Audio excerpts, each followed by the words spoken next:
We're getting ready to put our cuff onto our sleeve. We've prepared our sleeve end with our pleats and our sleeve continuous lap. We've also sewn our seam for our sleeve.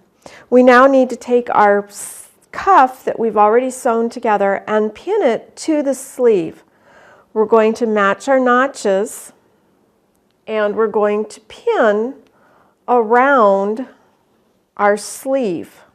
And the other end of our lap, continuous lap, is going to match at the edge of the cuff, like this. Notice that on your overlapping part, your continuous lap is folded to the inside. You're going to have a part where you're going to have to ease your sleeve in. And what we're going to do when we ease our sleeve in is that little stabilization stitches that we use to baste our pleats down, we may use to ease or gather the cuff into the sleeve, or gather the sleeve into the cuff rather. Once we've pinned this down, we're going to go ahead and stitch along this edge 5/8 of an inch from our sleeve edge.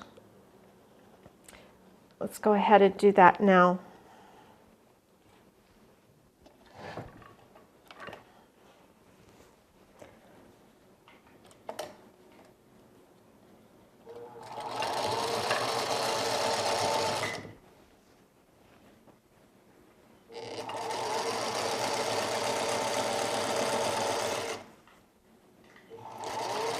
While you're stitching, you're going to want to be sure that your pleats don't get folded accidentally, so you end up with an extra tuck. It's not a disaster, but it does make a little extra fullness when you don't really want that fullness.